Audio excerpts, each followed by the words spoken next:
48. El 46 nos habla de promoción de la salud, cómo actuar sobre los determinantes de la salud y cribado, detección precoz de la enfermedad es el capítulo 48. Bueno,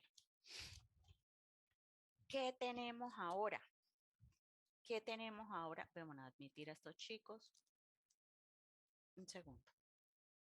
Un segundo que nos están entrando más chicos.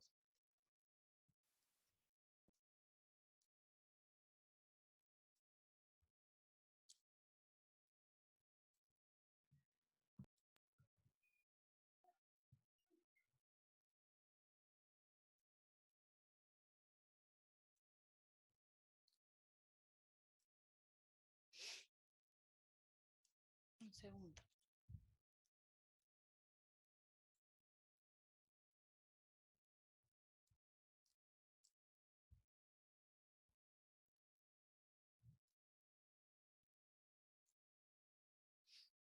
Bueno, creo que ya están todos, ¿cierto? Me falta un chico. ¿Quién me falta? Me faltan dos estudiantes. Hola, profe, buenas tardes. Hola, Girley. Profe, falta la compañera Jessica porque pues a ella se le fue el internet hace como una hora aproximadamente. Ella me Ok. dijo que si regresa, pues ella se conecta y que si no, pues le va a redactar igualmente la excusa para Sí, que quede en su correo. ok. La idea que estén, ¿cuál es? O sea, yo es que trabajo, la idea no fue ponerlo, lo pude haber subido en Classroom y háganlo, sino yo quería tener este momento de explicación para que ustedes entiendan qué es lo que van a hacer, la orientación de cómo lo van a hacer eh, y lo puedan aplicar de la mejor manera. Bueno, entonces vamos a empezar con una presentación que les tengo para que podamos compartir y hablemos de rol en salud pública.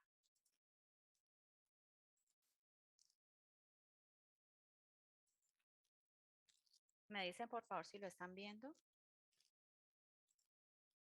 Ay, perdón.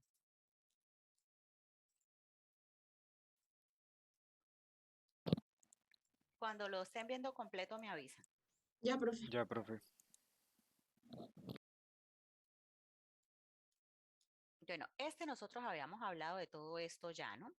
De qué es la salud pública, del derecho a la salud pública como vida digna, de la importancia de tener sobre todo aplicación de todo lo que nosotros estamos viendo a nivel conceptual para poder impactar lo que son indicadores sanitarios, sobre todo para poder diseñar lo que se llaman intervenciones sociales que estén acorde a las necesidades que están teniendo las personas de acuerdo a los problemas que identificamos y que estemos, digamos, creando servicios de atención que sean acorde a esas necesidades.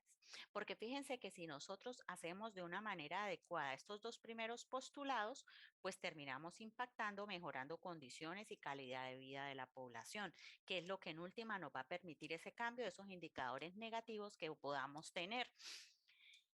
Para esto nosotros vamos a estar desarrollando en la tarde de hoy el concepto de promoción de la salud, el concepto de prevención de la enfermedad y el concepto de historia natural de la enfermedad. Eso lo vamos a desarrollar esta tarde. Promoción de la salud, prevención de la enfermedad e historia natural de la enfermedad.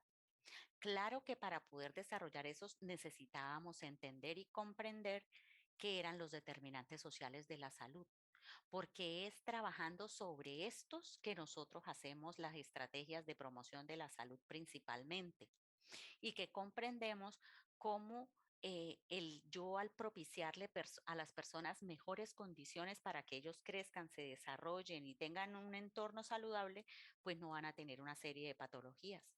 Por eso era que hacíamos énfasis en las clases anteriores en los determinantes sociales, pero ya en este momento vamos a empezar a hacer aplicación de esos determinantes sociales ya en el terreno del trabajo en campo dentro del sector salud. Esto de la red causal lo voy a saltar un momento porque me quiero concentrar en esto. Quiero concentrarme en esto porque tenemos un concepto que se llama historia natural de la enfermedad. Ese concepto que se llama historia natural de la enfermedad, para quienes me están prestando atención, por favor, tomen nota del libro de Fundamentos de Epidemiología en el capítulo 1. Ese libro creo que ya lo puse y si no lo puse lo pondré, pero estoy casi segura que sí lo puse ya. Y si me equivoqué me disculpan. Y de ese capítulo 1, el ítem 3 habla de historia natural de la enfermedad.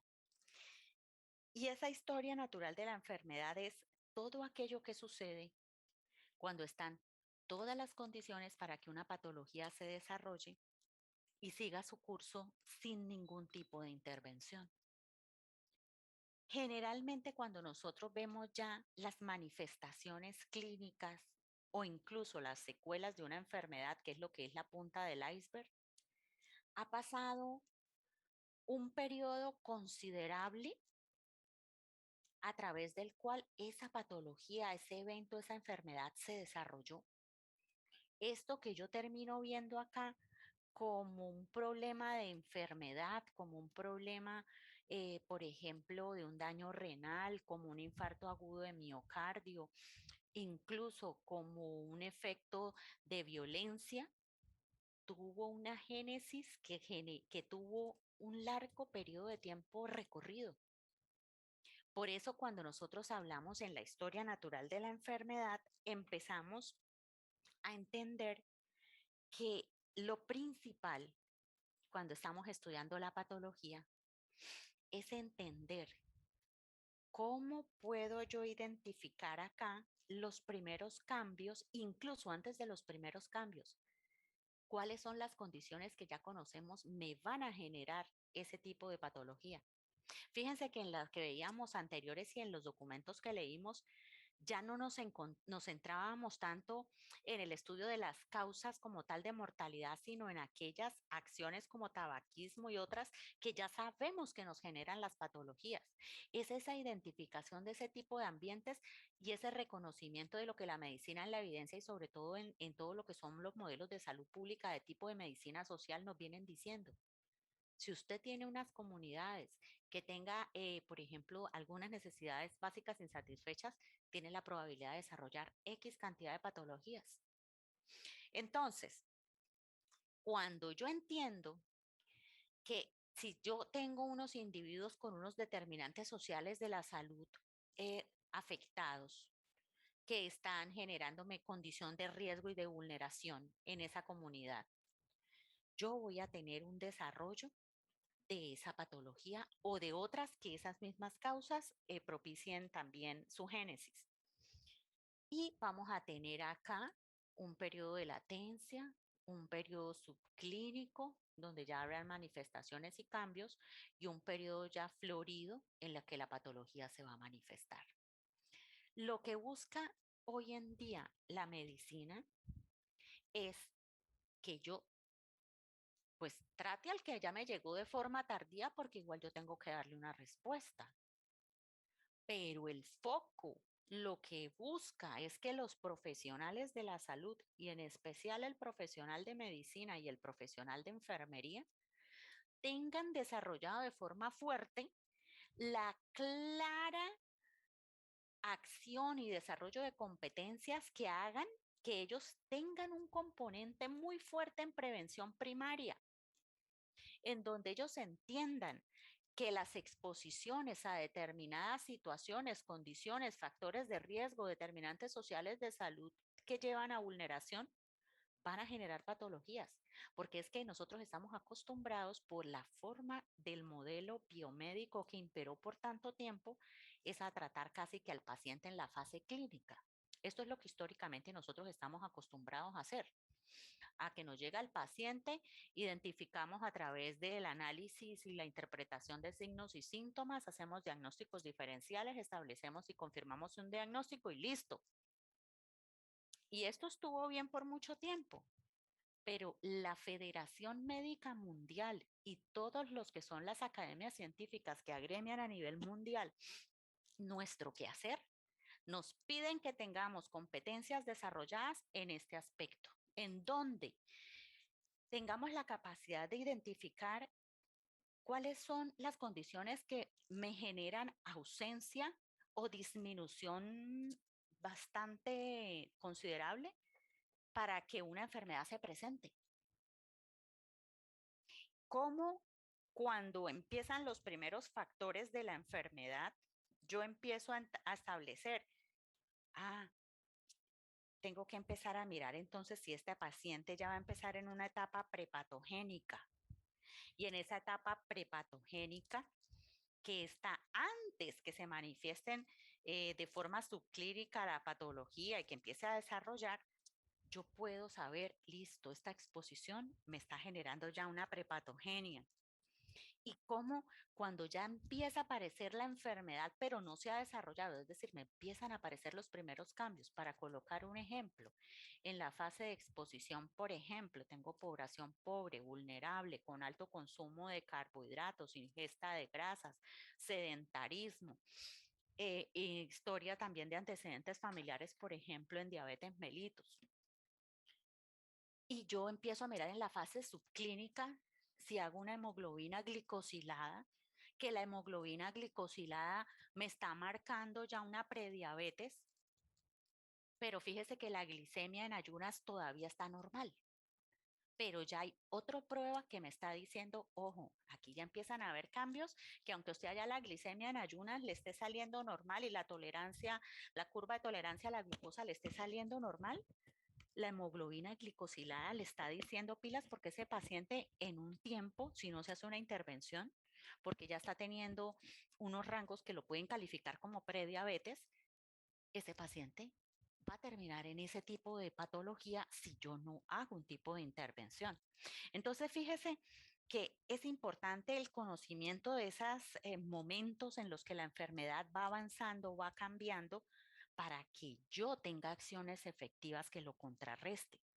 Entonces, aquí yo empiezo a hacer pruebas de tamizaje, detección precoz, empiezo a mirar porque el paciente puede estar teniendo un problema, obviamente metabólico, puede ser que el problema metabólico venga que está teniendo una obesidad, un sobrepeso o alguna otra patología asociada además, y empiezo yo a hacer la intervención. Entonces empezamos a mirar que en esa etapa prodrómica, de pronto todavía no es muy claro el horizonte hacia el cual esos cambios me están hablando, porque me están hablando de que ese paciente está teniendo una desviación, pero que yo tengo que empezar a investigar qué otros factores están incidiendo en los cambios que está teniendo el paciente como tal. Y en la medida que empezamos a apoyarnos de exámenes clínicos y otros más complementarios, pues empezamos y establecemos un diagnóstico para saber un plan de acción. ¿Qué es lo importante? Que cada una de estas fases yo puedo hacer acciones o de prevención primaria, de prevención secundaria o de prevención terciaria. Entonces, como veremos, obviamente el ideal es que nosotros logremos contrarrestar la enfermedad incluso antes que empiece la manifestación de cambios ligeros en la misma, mucho más evitando todo lo que son signos, síntomas y secuelas ya tardíos. Pero para todos hay alguna prevención que yo puedo hacer. Ahora les quiero mostrar, hay, hay algo que yo conceptualmente necesito que ustedes me dicen si lo están viendo.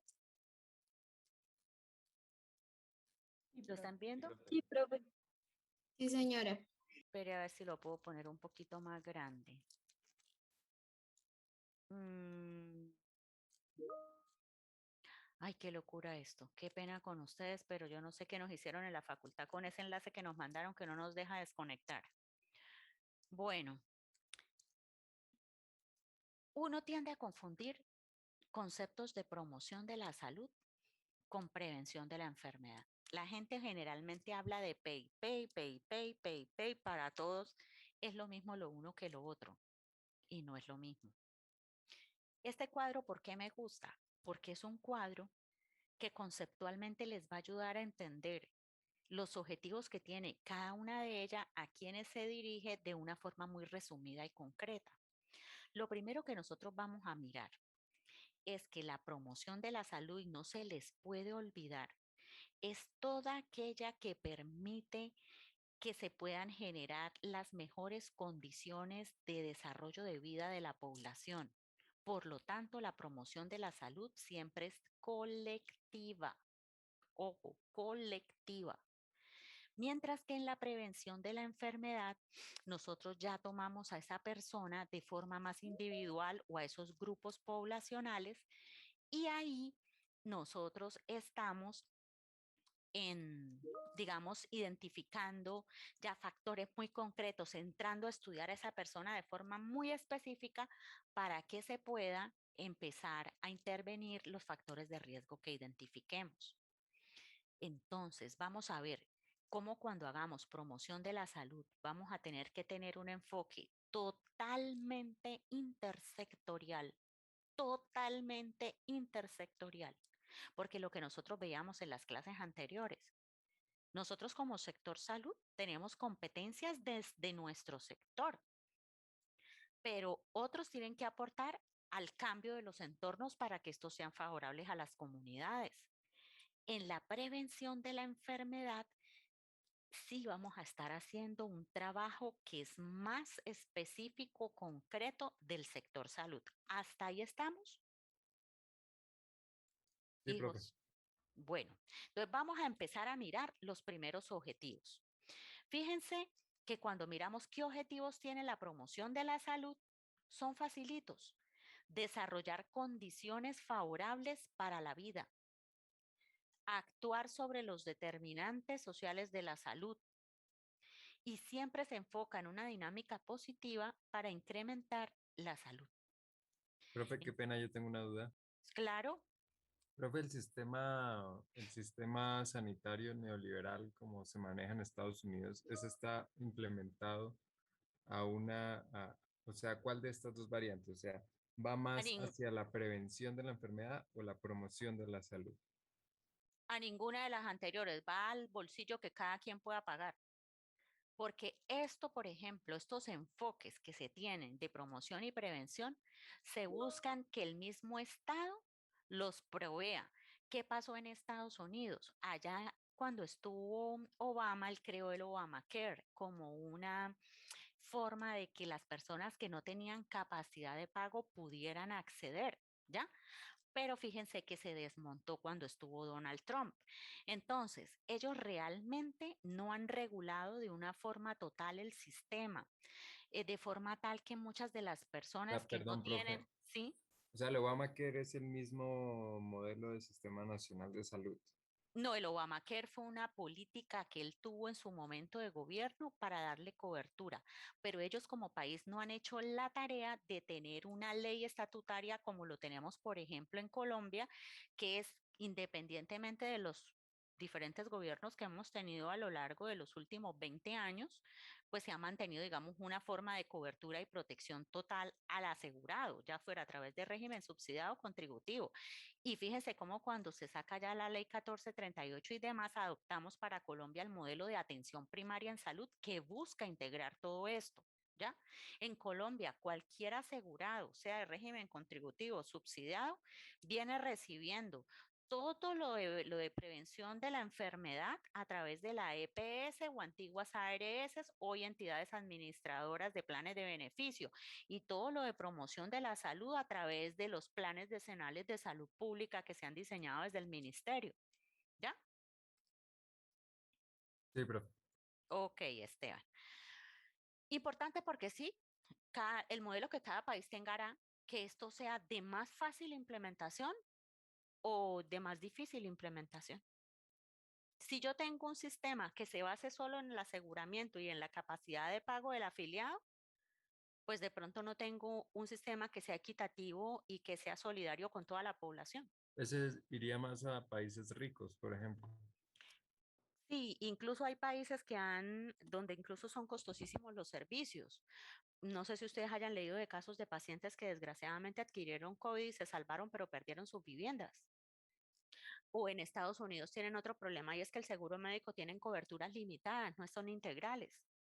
A veces se ven en las películas cuando, pero es que tu seguro solo te cubre la cirugía, no cubre el cáncer, no cubre tal cosa. Acá sí se cubre todo. En Colombia se cubre la UCI, el cáncer, el SIDA, el tratamiento del gran quemado, que son eventos que dentro de la norma se consideran como de alto costo o catastróficos. Profe, o sea que allá no se aplican programas de promoción de la salud ni prevención de la enfermedad. Sí, sí tienen programas, sí los tienen desde el punto de vista estatal y subsidiado, pero no de una forma tan integral como nosotros los tenemos acá. Porque fíjese que nosotros acá los tenemos por partida doble, desde la parte individual con los programas que hacen las EPS, hoy entidades administradoras de planes de beneficio, y desde la parte estatal con todo lo que es promoción de la salud a través del Sistema General de Participaciones y Plan Decenal de Salud Pública. Se buscó de una forma mucho más integral. Bueno, sigamos a los objetivos para que nos vaya quedando qué es uno y qué es otro. Entonces, fíjense que con promoción de la salud en los objetivos nos quedó claro y entendimos que se tiene que tener a través de este y del desarrollo intersectorial mejores condiciones de vida de la población. Es decir, a través de este se crean o COMPES, que son formas de asignar recursos, por ejemplo, para programas sociales, es decir, políticas públicas que van a transformar realmente estos determinantes sociales de la salud. Entonces, muchas de esas políticas públicas que conocemos, que Familias en Acción, que el PAE, que, bueno, con todo, no quiero hablar de la parte negativa, quiero que en este momento nos concentremos en cuándo se crearon, hacia dónde es que apuntan. Otro problema que tenemos y que no lo desconozco es como colombianos, como que todo lo que creamos le buscamos la comba al palo, cómo nos metemos, cómo le hacemos y más los que los administran. No estoy hablando del deber ser. ¿Y por qué del deber ser? Porque resulta que nosotros nunca antes en Colombia habíamos tenido tantísimos recursos dentro del sistema. Si ustedes se compararan cuáles eran la cantidad de recursos que tenía el sistema años atrás, eran inferiores, eran inferiores. Pero ahorita tenemos que hacer un uso adecuado de estos y les toca a ustedes la fibra como futuros profesionales ya. ¿Por qué? Porque uno está viendo cómo cada vez más estas cosas se desconocen y se tienen que dejar, como quien dice, se dejan de lado facturaciones, se dejan de lado programas, o sea, muchas cosas que no tienen por qué ser. Yo con tristeza he visto, por ejemplo, como últimamente, como creen que esto no factura, entonces no lo miran. Y al no mirar lo que se generan, pues todas las condiciones para que después la población llegue ya en situación complicada. Un segundo, un segundo.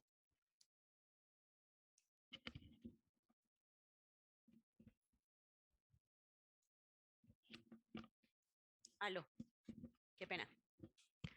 Entonces, se crean condiciones que no permiten el impacto real de los indicadores. Ahora, esto, esto es lo que se hace en todos los programas de gobierno articulado cuando se hace el componente de salud. ¿Y de dónde sale? De los diagnósticos de necesidad sentida de las comunidades. Entonces, si se empieza a tener, por ejemplo, para eso es importante cuando vean epidemiología que la articulen con esto, porque ustedes tienen que empezar a integrar todos los indicadores que están teniendo sobre las poblaciones a las que ustedes están atendiendo o sobre las regiones en las que ustedes están trabajando para que esas necesidades sean las que sean incluidas en esos planes de desarrollo. Si esas necesidades no quedan incluidas en los planes de desarrollo municipales, departamentales, pues quedan sin recursos para ustedes poder diseñar este tipo de programas. ¿Sí ven la importancia? Entonces, a veces pasa que de pronto, eh, por ejemplo, necesidades grandes como poblaciones, por ejemplo, con pobre acueducto, con pobre alcantarillado, cuando se trabajan en esas construcciones, no se dimensiona que se tiene que trabajar en enfoques que impacten esto y uno termina viendo planes como por ejemplo capacitaciones para lavado de manos, capacitaciones para la identificación de la diarrea, capacitaciones a los usuarios para, qué sé yo, saber hervir el agua. ¿Y será que la solución de base es esa o es que la tengan potable disponible? Porque en las capacitaciones no es el mismo impacto a que si yo ya les hago que llegue el agua potabilizada.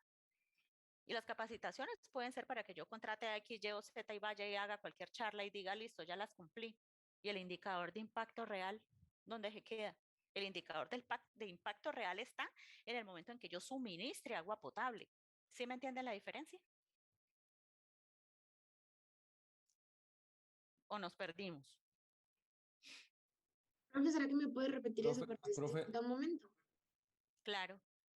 ¿Otra pregunta me iban a hacer antes de repetir? Alguien que me decía, no, profe. sino que quería como confirmar, yo como que tuve noción, o sea, lo que usted nos comentaba básicamente era que el impacto real era solucionar el problema y la capacitación era más como darle solución al problema, más no es una solución total porque no se cumple como tal lo Claro, que es. sí, puesto el ejemplo en otras palabras, por decir algo. Vamos a suponer que en el municipio X, donde tengo un problema severo de diarreas en población infantil, adulta y adulta mayor, suponiendo, logré que el gobierno nacional dijera, bueno, vamos a darle para esa población 1.000 millones, por ejemplo, 1.000 millones. Y que en lugar de hacer esa inversión de 1.000 millones en que tengan agua potable, en que tengan como resultado final en sus viviendas la disponibilidad adecuada del servicio, lo que hago es que esos 1.000 millones digo, no, voy a contratar a tantos equipos de personas para que vayan a la vereda X, a la vereda A, a la vereda Y, a dar capacitaciones y a llevar sales de rehidratación oral. Para cuando les dé la diarrea, entonces ya sepan que se tienen que tomar las sales, que se tienen que saber lavar las manos, que tienen que hervir el agua. Yo tengo esas dos formas diferentes de gastarme la misma plata. La pregunta que les hago, ¿con cuál de las dos realmente soluciono el problema?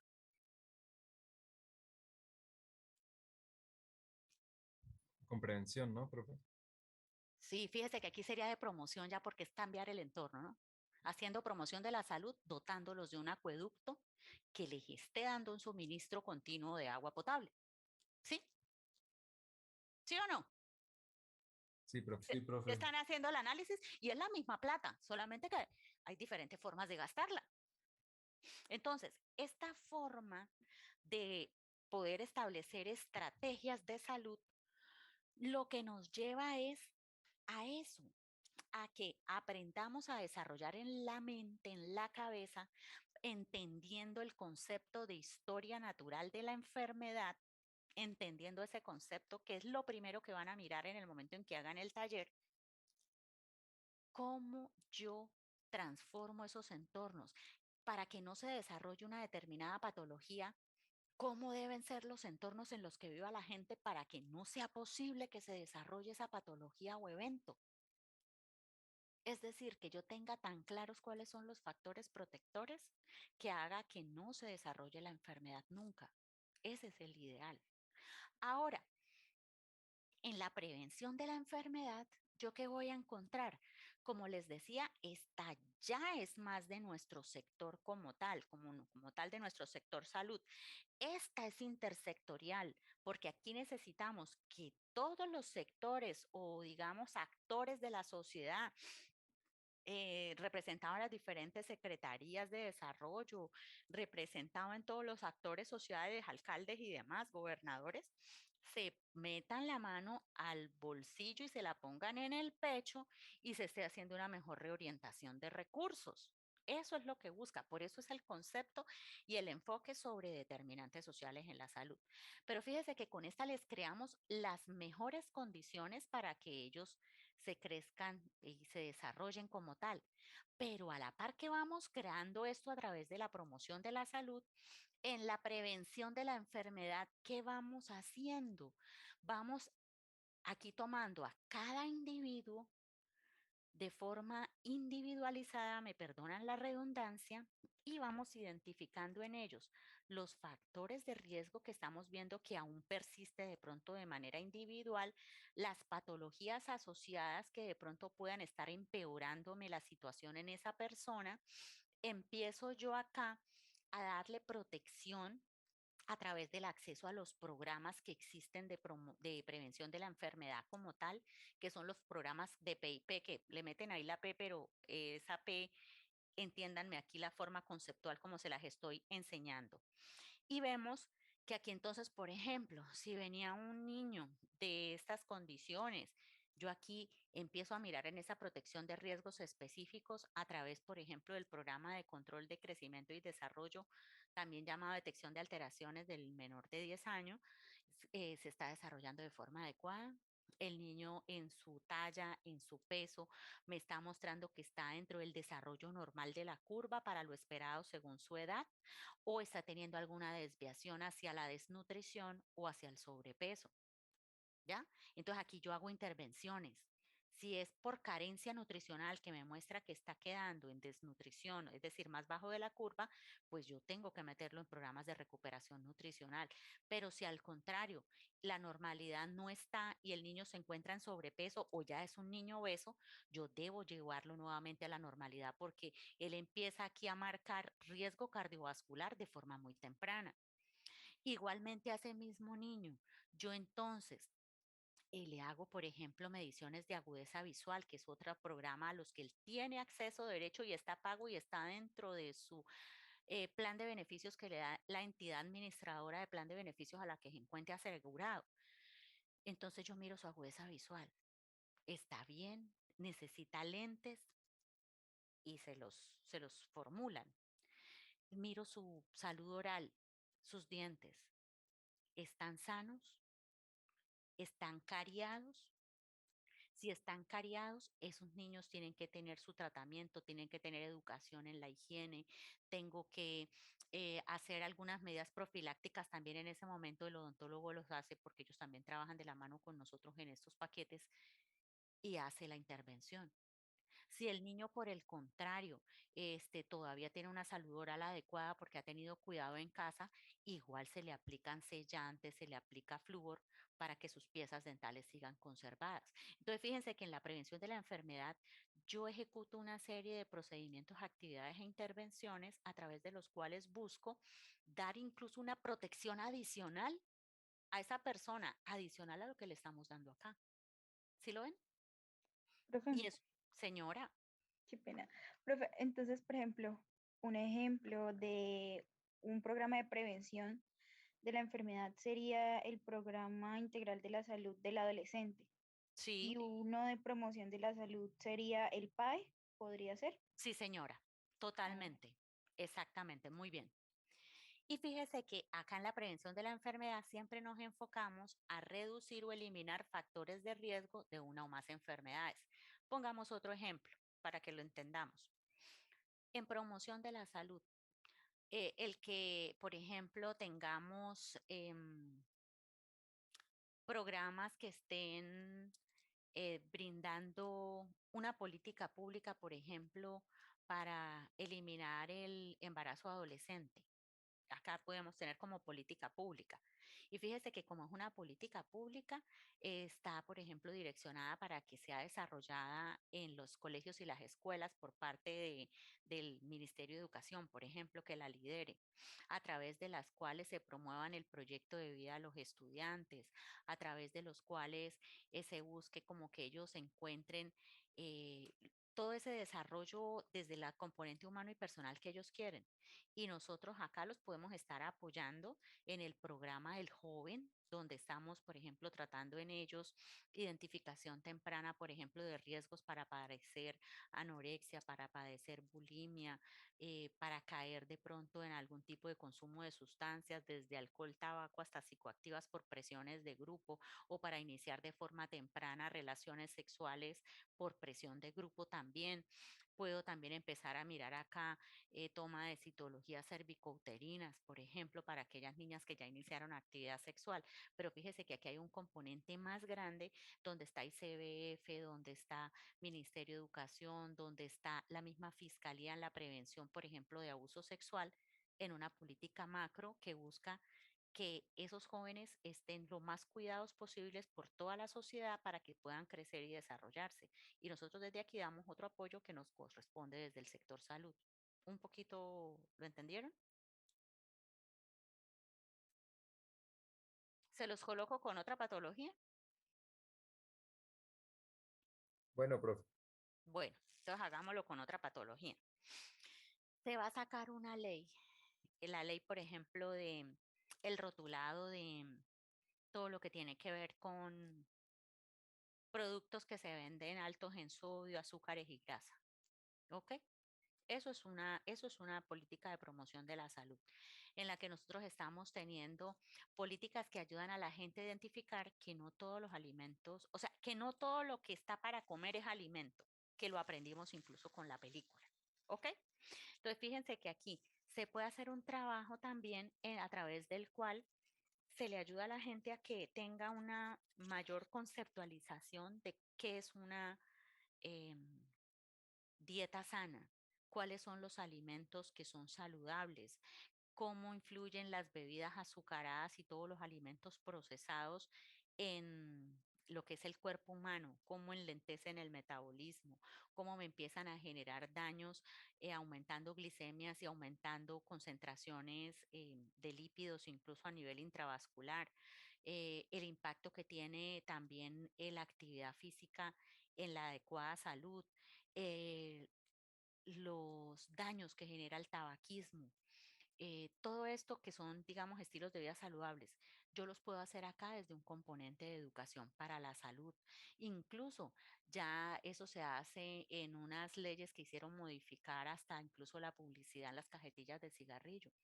Si ustedes comparan cajetillas de cigarrillo de hace 20, 30 años con las actuales, las anteriores eran hermosas en toda su parte, digamos, visual, porque solo traía el componente de mercadeo que traía la tabacalera.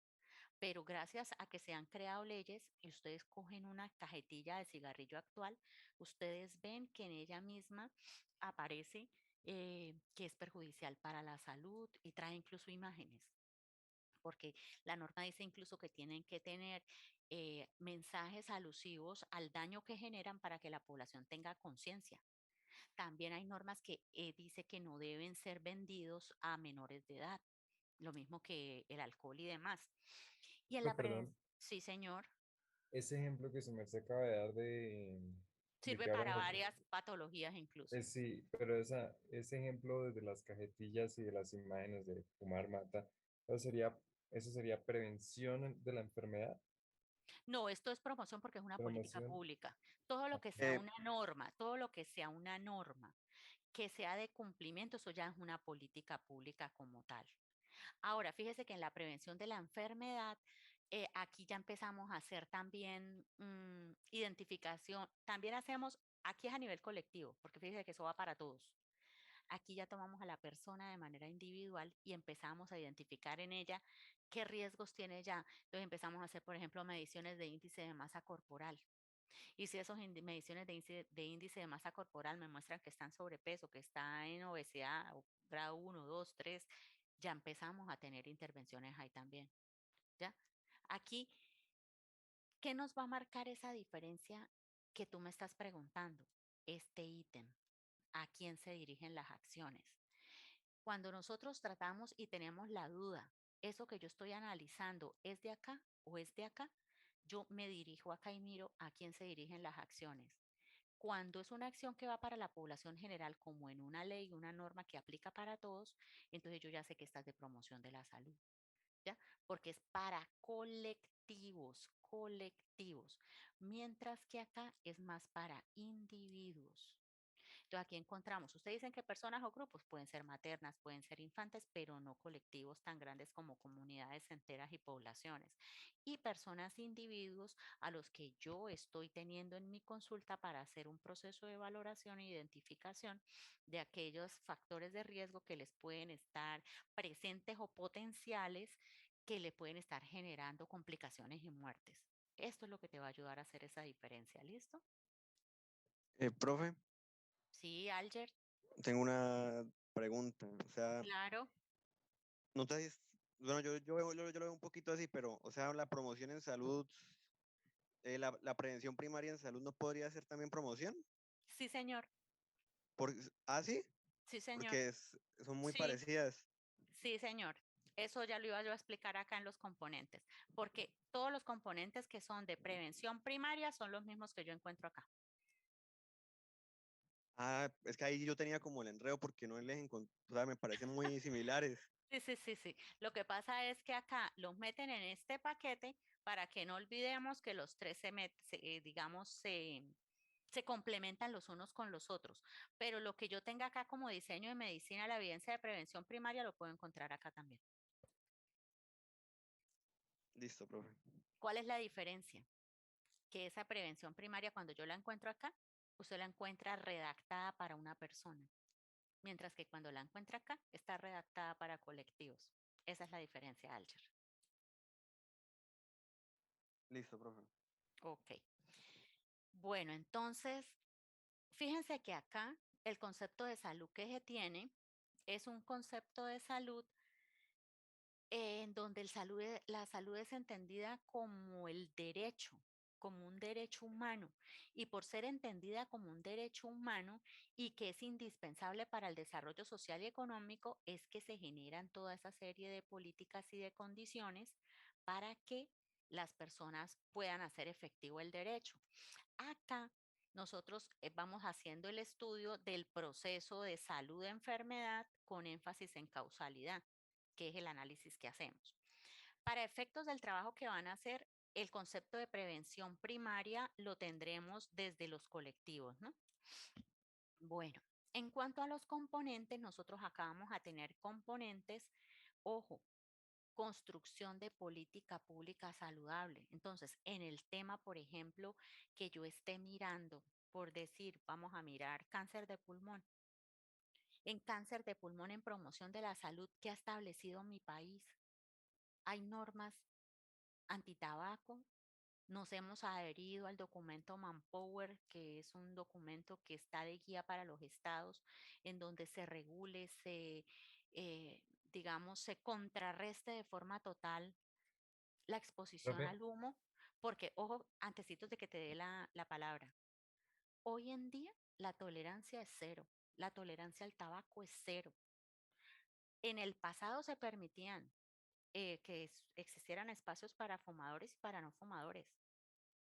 Desde el 2009, la política mundial es cero, tolerancia cero, por ejemplo, para tabaco. La pregunta que me ibas a hacer. profe, sí, es que quería preguntarle que desde cuándo se puso la ley que en espacios cerrados en Colombia ya no se permitía el uso de Creo que tabaco. ya, sí, Sí, eso internacionalmente está desde el 2009 con aplicación inmediata para todos, porque ya no es como antes que se permitían, y ustedes antes, no sé si alcancen a recordar, tal vez estaban muy chiquitos, pero se permitía espacios para fumadores y para no fumadores. Hoy en día no. Hoy en día no, porque es tan amplio la documentación que existe para todo lo que es el daño que genera el humo pasivo, que no es posible poder, es decir, es tanto el acúmulo de evidencia que ni siquiera teniendo un espacio aparte voy a tener posibilidad de que los otros se afecten y por eso la norma actual es tolerancia cero. ¿Ok? Entonces, fíjense que yo empiezo a mirar un evento cualquiera. Miremos diabetes. Y fíjense que cuando empezamos a mirar como construcción de política pública como tal, nosotros en Colombia hasta ahora estamos en pañales. Porque cuántas vueltas le hemos dado, por ejemplo, a la norma de rotulado, por ejemplo, de alimentos, que esa la podemos citar, ¿ya? Si vamos a mirar en violencia de género, hay normas ya un poco con algún tiempo. Lo tenaz es que todas, bueno, incluso en violencia de género, la primera está del 2008 en adelante hay normatividad que muestra cambio.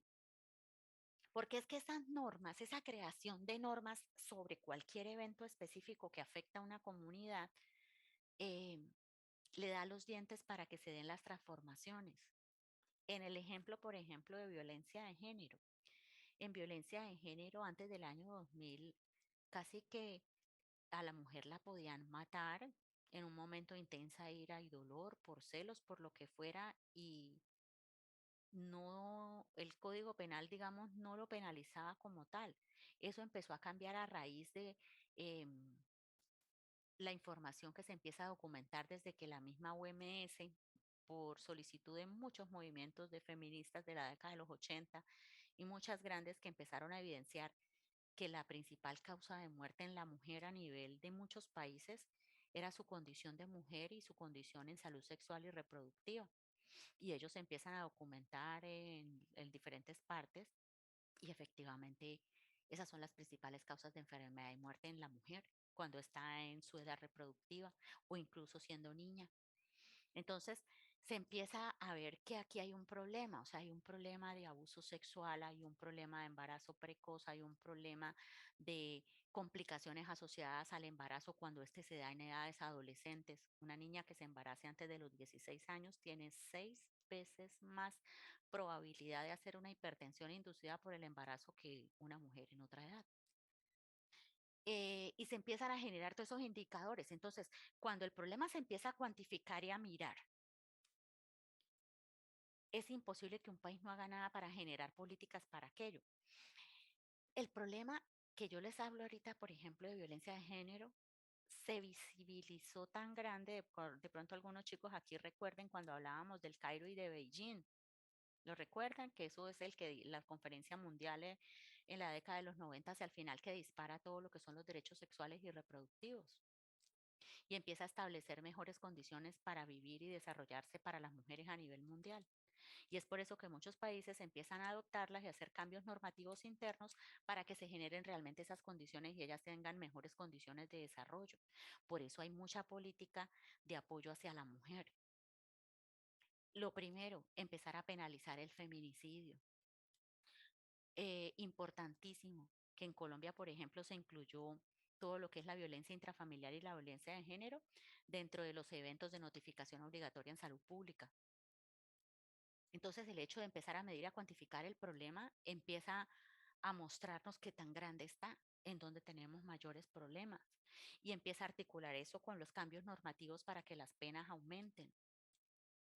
Entonces, esos cambios y esas regulaciones, fíjese que van permitiendo que ese problema en específico empiece a cambiar.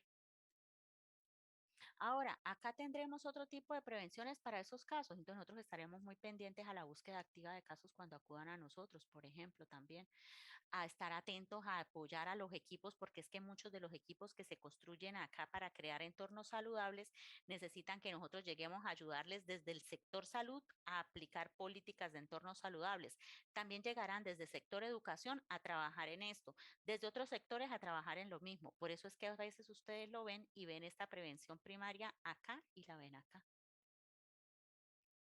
Porque acuérdense que este es eminentemente intersectorial. Algo que es muy importante y que vale la pena resaltar es que cuando yo trabajo en promoción de la salud, yo hago un trabajo mm, como muy de la mano con la comunidad.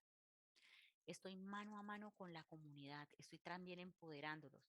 Por eso es que los problemas sobre los que uno trabaja son problemas que salen y surgen de la necesidad sentida de la comunidad, donde la misma comunidad hace parte del diagnóstico, hace parte de la solución. Y cuando montamos un proyecto, un programa que busca intervenir, podemos saber de que una vez hemos finalizado la fase de intervención, nosotros salimos del terreno, pero allá quedan líderes y una comunidad totalmente empoderada y con autodeterminación para poder seguir transformando esa problemática que tenían. Eso es lo que buscan estos programas, que se haga desarrollo de habilidades personales para todos los diferentes eventos en salud que podamos trabajar. Entonces, por eso ustedes van a ver que lo que más, la gente más identifica y relaciona con promoción de la salud cuando uno pregunta el concepto es la educación para la salud. Lo asocian mucho. Y realmente educación para la salud es solo una de las estrategias que se utilizan porque hay muchísimas otras más, sobre todo que tienen un mayor impacto, porque fíjense que estas de desarrollo comunitario, de política pública, tienen al frente para cada programa, proyecto diseñado, cuál es el recurso asignado para poderlo realizar. Y ese es lo importante para que realmente se dé la transformación. Si lo dejamos solamente aquí en educación y no le metemos chequera al asunto para que se transforme de base lo que necesitamos transformar, esto se nos cae. Por eso tiene que ir con todo completo. Y algo importante, Y por eso esto es casi que la necesidad de por qué en Colombia tuvimos no, en consonancia con lo que nos venía diciendo la Organización Mundial de la Salud desde hace décadas, pensar en una reorganización y reorientación de los servicios. Y todavía esto ha costado. Cuando estudiamos la ley 1438 veremos que ya tiene un tiempo suficiente de haber sido emanada, de paso un poquito tarde para lo que pidió la OMS, pero todavía cuesta porque, digamos, en el colectivo, en la misma gente, incluso en los profesionales de la salud, persiste de una forma como inconsciente allá oculta adentro la concepción de que yo me preparo para atender población enferma y que yo estoy metido en un hospital esperando a que me llegue la gente enferma. Nos cuesta entender que tenemos que también trabajar acá en la intervención de estos escenarios y participar en todos estos proyectos, programas de desarrollo para transformar esos entornos. Pero bien dice la misma ONU que los cambios comportamentales y de este tipo nunca se desarrollan de formas tan rápidas y siempre requieren décadas.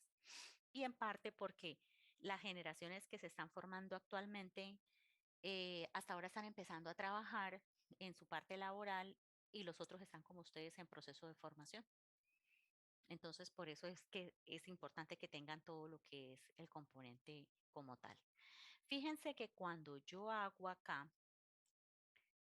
prevención primaria desde la prevención de la enfermedad, yo lo que hago es tratar de que se identifiquen y se eviten los factores de riesgo y las condiciones asociadas a la enfermedad en el individuo. Por eso es que yo aquí lo educo a él, pero lo educo específicamente en los riesgos que yo le estoy evidenciando a él.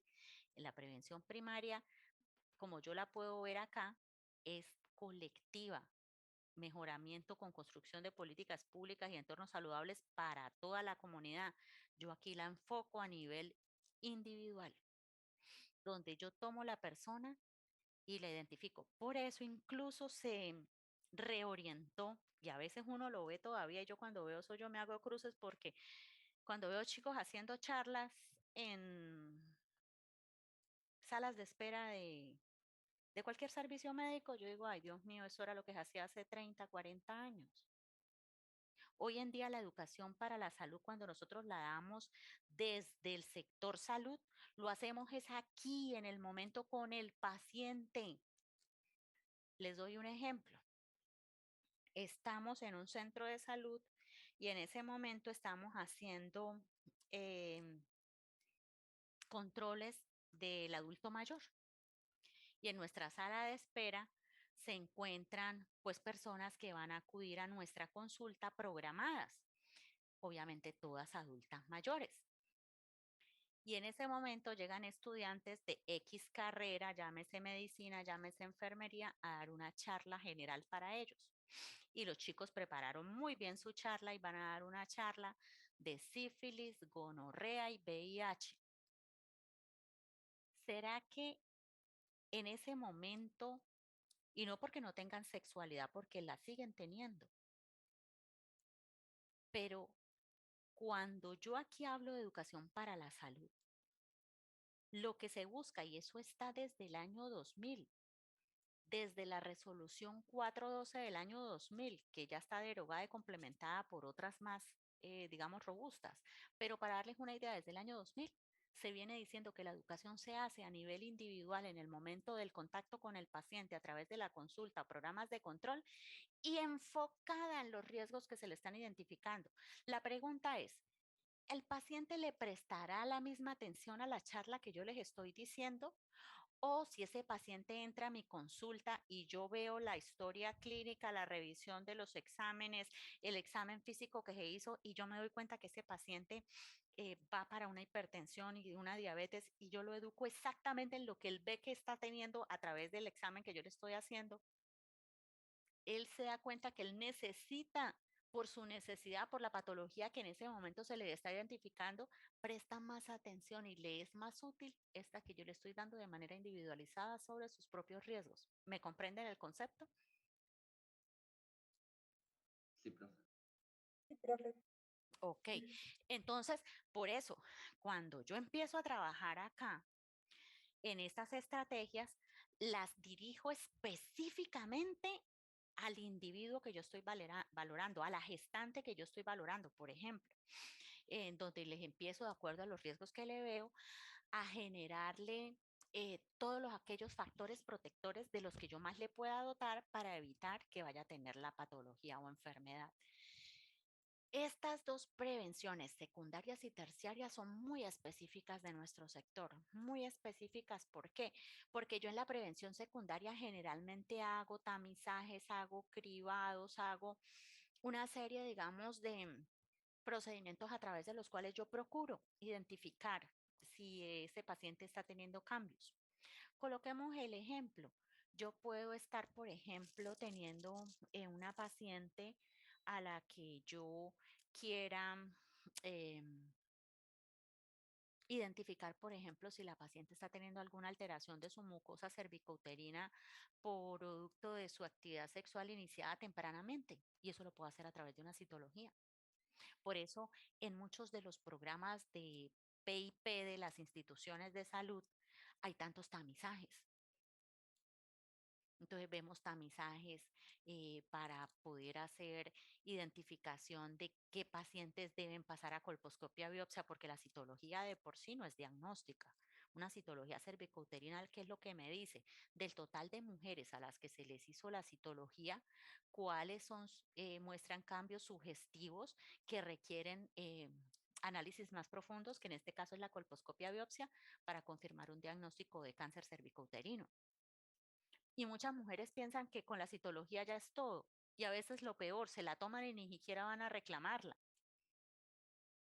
Entonces empezamos a entender de que es todo un proceso que lleva una revisión para que esa paciente, en ella la historia natural de la enfermedad, como es el cáncer cervicouterino, no prosiga su curso, porque cuando un cáncer cervicouterino da manifestaciones, es en etapa muy tardía, muy tardía.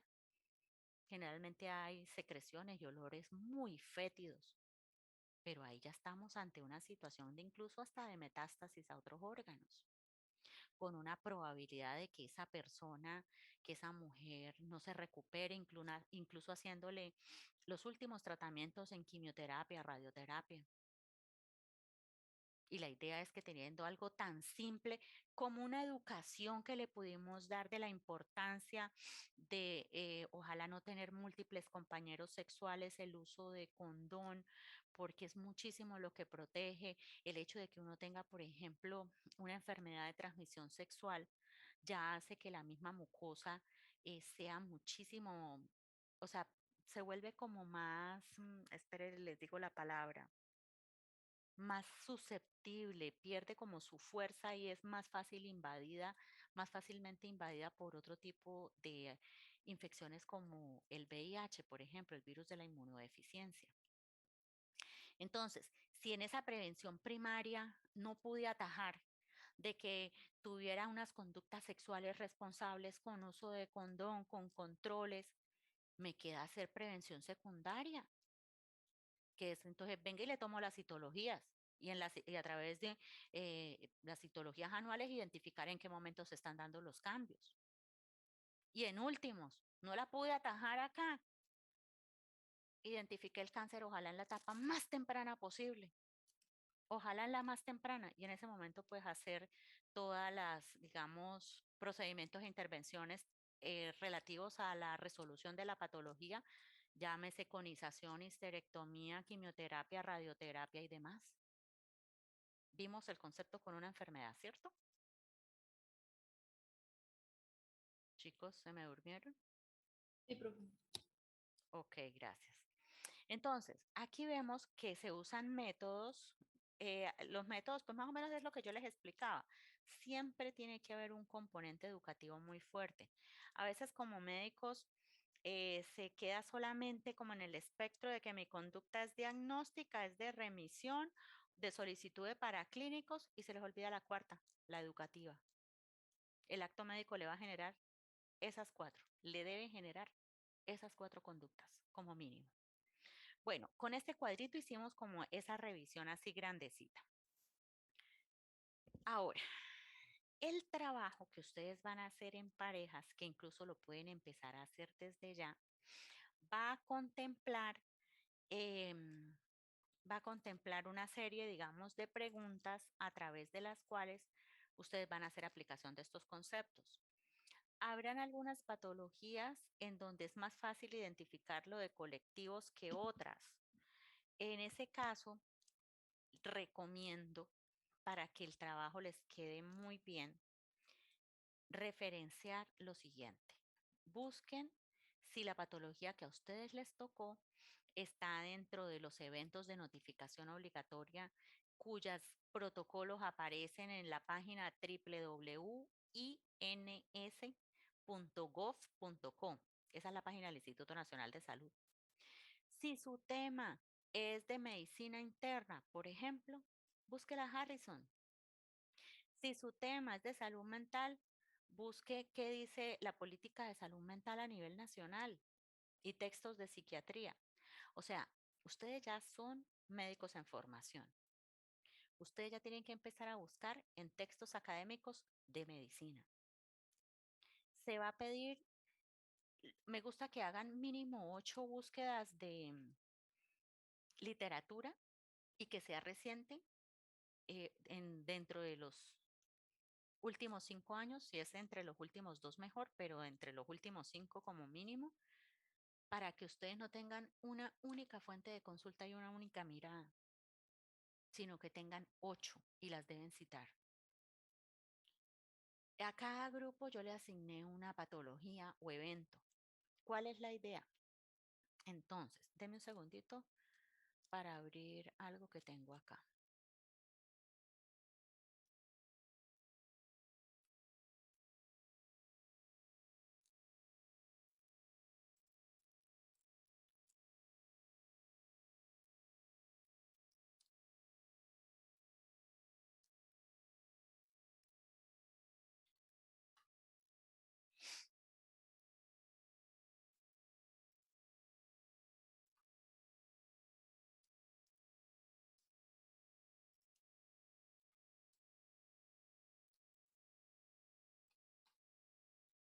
Un segundo.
Voy a mirar si puedo compartirles lo que se va a publicar en Classroom.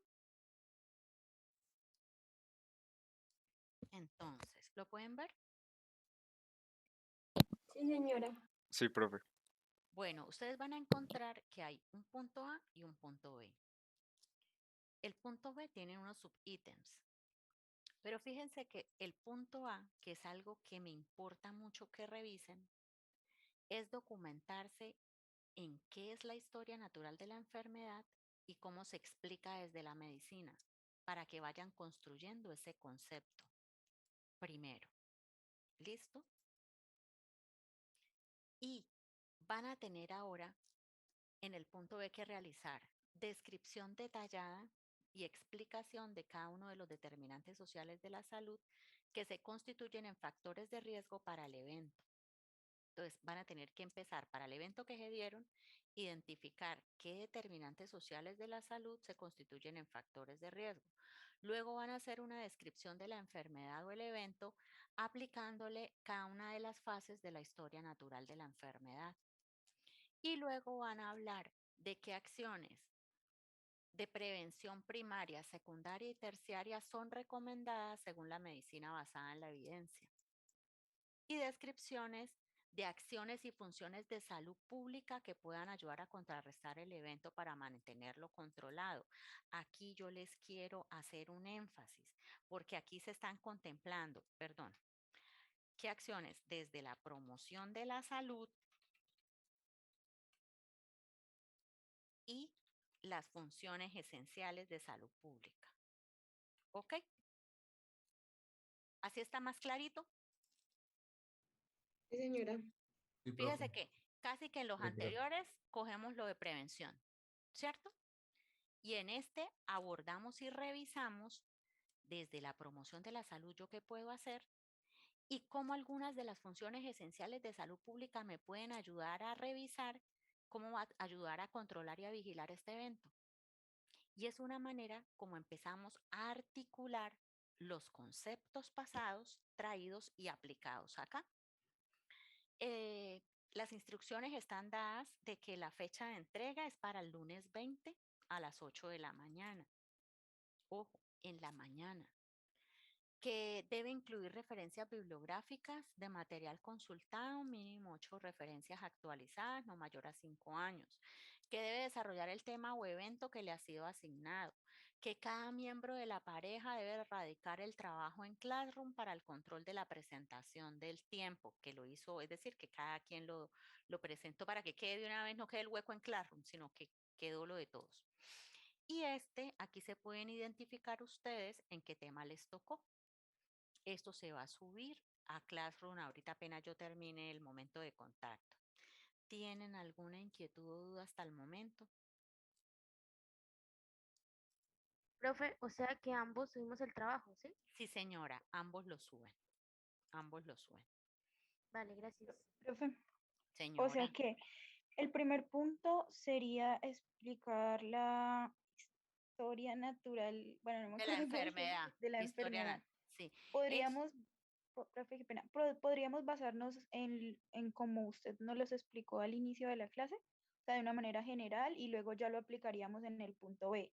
Sí, exacto. ¿Qué es lo que yo quiero ver en el punto A? Que ustedes hicieron una revisión amplia de qué es la historia natural de la enfermedad y cómo se explica desde la medicina.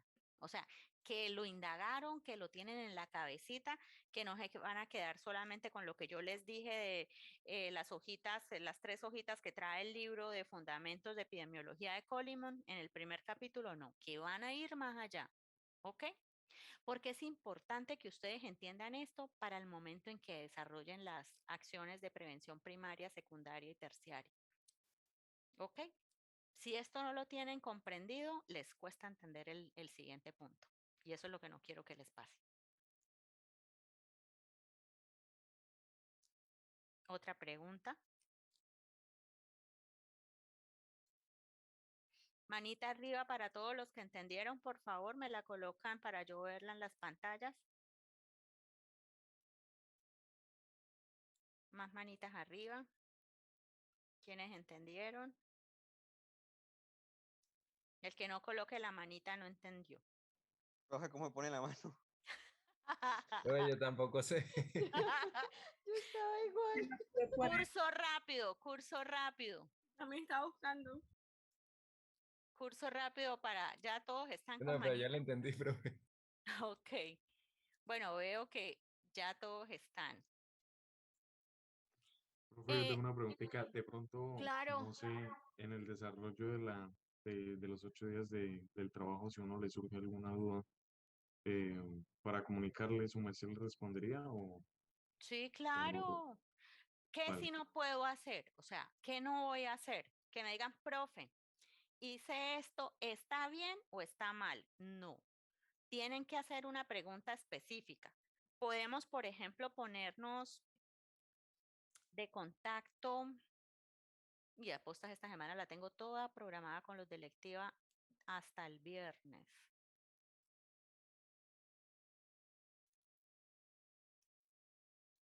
Mire, hagamos una cosa, pueden mandarme al correo, pero preguntas concretas, ¿no? Esto está bien, esto está mal para que yo se lo responda, no. Preguntas muy concretas de algo que no entiendan y con mucho gusto yo se las resuelvo. Tiempo máximo, eso quiere decir, después de este miércoles, hoy estamos a 13, después del miércoles 15 a las 10 de la mañana, no, a las 8 de la mañana, para yo sentarme en la mañana a contestar. Después del miércoles 15, si su correo llegó después de las 8 de la mañana, no lo contesto. Por favor, ¿estamos claros? ¿Por qué? Porque yo nada más dispongo el miércoles en la mañana un espacio que